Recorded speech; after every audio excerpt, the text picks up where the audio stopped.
For today's video, I'm going to share the cheapest HMO you can have, which is just 1,500 pesos per year. Yes, per year yan. So if you want to know more about your HMO options, please tune until the end of this video.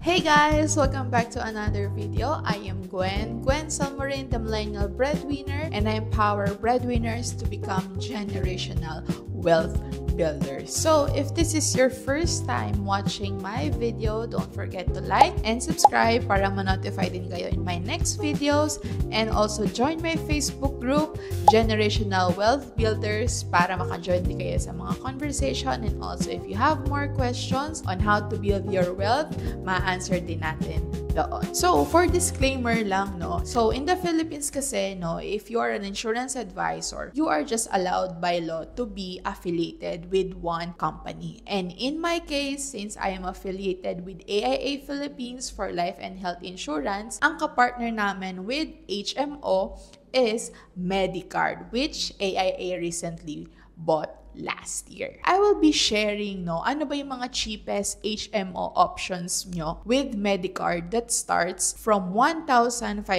per year up to 6,990 pesos per year. So, ano-ano tong tatlong HMO options ninyo. And pag-uusapan din natin, no, ano-ano yung mga benefits niya in terms of outpatient care, emergency care, and preventive care. Pati na rin, sino-sino ba yung mga pwedeng kumuha nito, and how you can also get your own HMO online. So, I will be sharing the 3 cheapest HMO plans ni Medicard. So, we have the Outpatient Plus, we also have the RxER, and the Health Plus. Isa-isahin na natin yung mga benefits niya. Una, it's all about the access. Saan mo ba pwedeng magamit itong mga HMO plans na to? So, yung una, yung Health Plus, which is around 1,545 per year, you can use it in the Medicard clinic. So, for now kasi, if you are in Manila, Quezon City, the nearest would be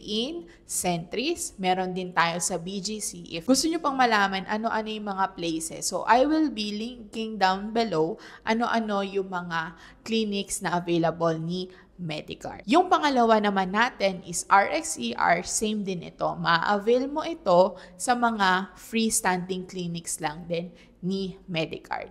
Pero yung pangatlo, which is yung Outpatient Plus, ito ay ma-avail mo sa mga Medicard freestanding clinics as well as sa mga accredited hospitals. Ano-ano nga ba ulit yung features nito? So, yung features ng Health Plus is covered yung primary care physician, pediatrician, OB-GYN, and internist. Yung RxER naman, same lang din. So, covered yung primary care, yung pediatrician, OB-GYN, and internist. Yung Outpatient Plus, covered din yung primary care, pediatrician, OB-GYN, and internist. Plus kasama din yung mga cardiologists, endocrinologists, pulmonologists, gastroenterologists, dermatologists. So kung makikita nyo, mas maraming cover dun sa Outpatient Plus. Paano naman yung, let's say, magpapa-check up ka pero sa mga specialista? For Health Plus, ang flat rate dito is 600 pesos. For RxER, 600 pesos din siya. Pero for Outpatient Plus, it's just 500 pesos. Next question is, covered ba nito yung mga annual physical examination? Yes.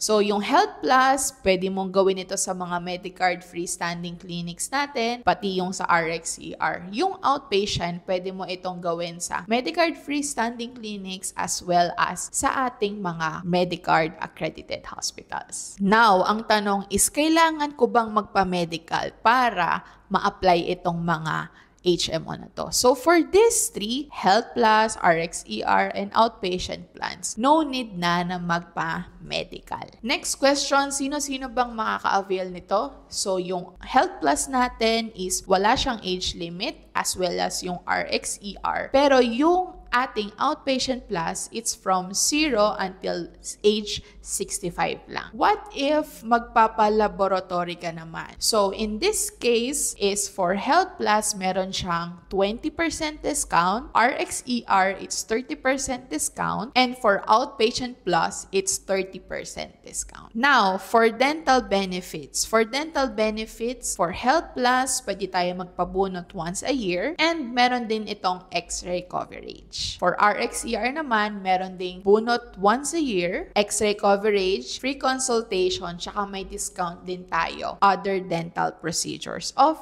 30%. And with Outpatient Plus, so halos same din with RxER, no? Meron tayong bunot once a year, meron tayong X-ray coverage, meron din tayong discount for other dental procedure and free dental consultation. Now, for emergency care. Yung Health Plus, unfortunately, wala siyang covered for emergency care. So, hindi nyo siya pwedeng gamitin, no? In case of accident, pupunta ka sa emergency room and sasagutin nyo ng HMO. Hindi yun pwede. Pero for RxER, you can actually do that. So, meron siyang emergency care. And ang amount nun is up to 20,000 pesos. For Outpatient Plus, ang covered naman nun is emergency care up to 30,000 pesos. So in summary, ito yung mga benefits. For Health Plus, ma-avail mo siya for medical freestanding clinics lang. Covered yung mga check-ups. Tapos for specialists, meron tayong flat rate. And then for preventive care, meron tayong APE sa ating mga freestanding clinics. For dental care, meron din tayong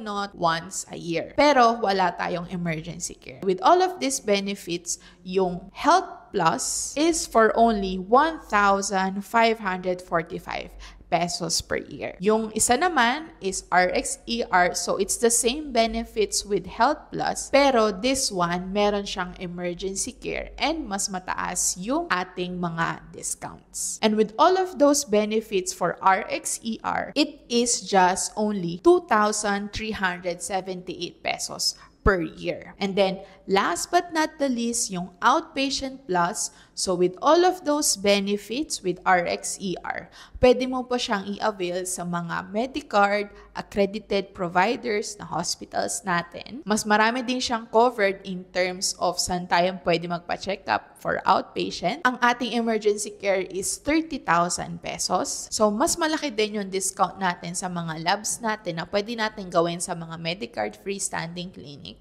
which is 30%. So, with all of those benefits, yung Outpatient Plus natin is only for 6,990 pesos per year yan. So now, kung tatanungin niyo ako, Ma'am Gwen, what is the best HMO for me for those 3 plans? I would suggest to still get the highest coverage, which is yung outpatient plans, if you can. Kasi imagine, you are just paying 6,990 pesos every year, which is, I know, close to 500 pesos every month for all of those benefits na. Pero, best thing is still to be able to have a plan which is fit din sa inyong budget. Actually, these plans are more of the outpatient and emergency care. If you want to know more about, let's say naman, paano kung yung HMO plans ko, gusto ko yung meron ding confinement. Yun naman yung gagawin din nating next video. So again guys, thank you so much for watching and see you on the next one. Bye!